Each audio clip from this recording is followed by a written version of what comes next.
The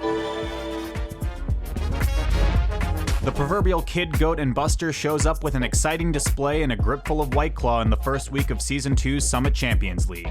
Today, we're going to take a look at some of the close matches, surprising upsets, and huge moves across divisions that went down in this insane first week of Melee. Let's get recapped. How's it going, ladies and gentlemen? turndownforwalt here. Week 1 of the Summit Champions League went down on April 11th, 2021, and in addition to an exciting announcement for Smash Summit 11, we saw some incredible Melee. Let's start with Division 2. Kicking off our D2 matches was a Fox Ditto between Haxmoney and Sunsei, and Sunsei was not messing around, going up 4 stocks to 1 in the very first game of the day. Hax brought some life back into the set with a Game 3 win, including an absolutely nutty Firefox angle reversal, but Sunsei would take the set and get his chance at Division 1 with a 3-1 set victory. Moving on, we see Kadoran, our last add-in to the player roster, facing off against CLG SFAT. This set would be all about SFAT, giving fans a clean 3-0, which included an impressive 4-stock on Kadoran's FD counterpick.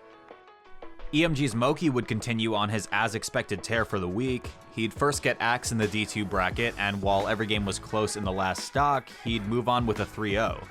From there, Moki would almost poetically get Hungrybox as his opponent for his D1 relegation match, but we'll get to that later. Our last match of the Division 2 bracket would be Aklo vs Kalamazoo, the Long Island Fox versus the Michigan Peach. Here we'd have our first Game 5 of the evening, including a grindy Link counterpick out of Aklo in Game 3. KZ would emerge victorious, punching his ticket into a D1 relegation match against a Falcon between Bxrber and S2J. Out of the open brackets, we would find the top 4 finishers at Levo 12, Plup, Gatsu, Lucky, and Daki, who would face off against respective D2 opponents Kadoran, Hax, Axe, and Aklo. And in an impressive showing, only Kadoran would hold on to his spot in Division 2 with a strong 3-1 win versus Plup. Lucky, Gatsu, and Daki would move into the division with respective 3-1, 3-2, and 3-1 victories.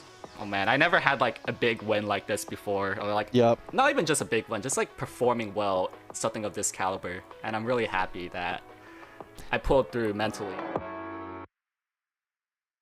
In Division 1, we would first see Zane vs Hungrybox, a set that went 5 games in their last meetup at 4 Loco Fight Night.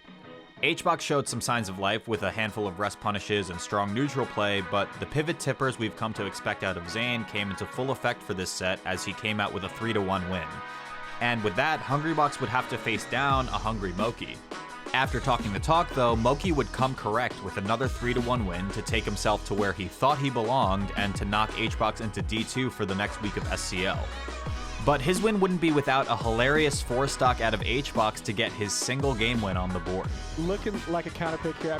I've played like this too after getting rested 2 counting 3 times now. He's back. Like that oh, he's back. Yeah. Oh no! He's like, Moki you got it, bro. He's quit out. Moki quit out of the game so fast we didn't even see the pause screen. He's like, out of there, bro. I can't give you the satisfaction, dude. HBox getting a kick out of it. Zane's semi-match would be the winner of S2J and Bxrber. In 2020, Bxrber actually had the edge in set counts, but S2J's recent first place at Galint Melee Open puts the odds in his favor. This set would be a showcase of S2J's recent high performances with a clean 3-0. Bxrber would hold his spot in the division following his relegation match versus Kalamazoo, leaving both Falcons in D1 at the end of this week. It's kind of a theme that we've been seeing is that the people that have been on the grind on these online events recently are succeeding. And we've seen it with the new school players coming out of the qualified players, and now we're seeing it with kind of the players that have been more active recently, like, Zane and S2J, and I guess Mango Ginger's a little different, but still, it's like a lot of these sets, it's like the people showing up are still putting in work. On the other side of the D1 bracket, we'd witness a dismantling of a Falco Ditto between Mango and Ginger.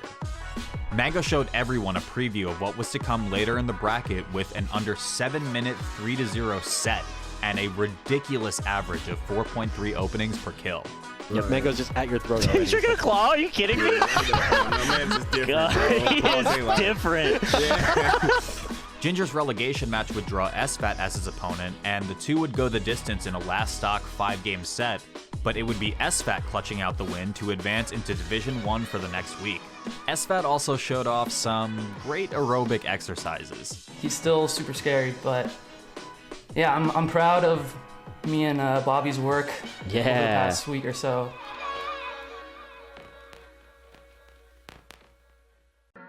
Back in the main bracket, IBDW would get his draw of the Falcons with None.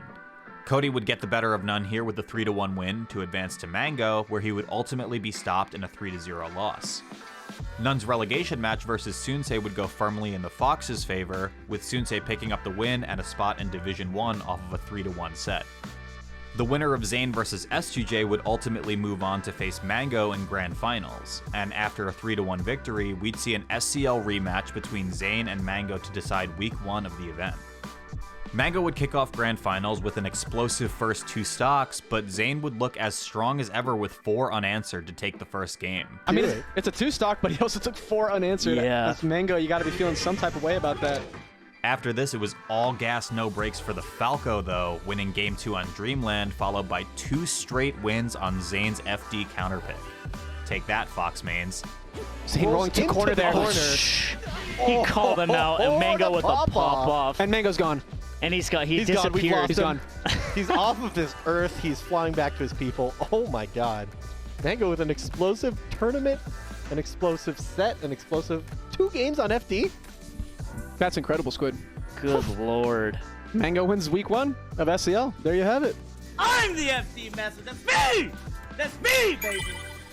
With Week 1 in the books, Mango would have his pick between Wizrobe, Moki, SFAT, and Sunsei as his starting opponent for Week 2, and he'd go with the stoic Falcon Wizrobe, of whom Mango has never dropped a set to lifetime.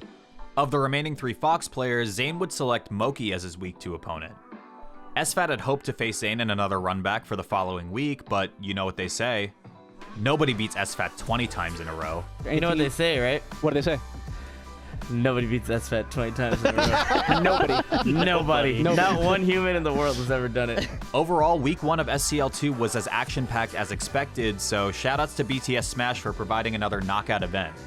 I know I can't wait to see what unfolds over the next month, and throw in all the movement between divisions, and there's sure to be more than enough melee to keep things interesting.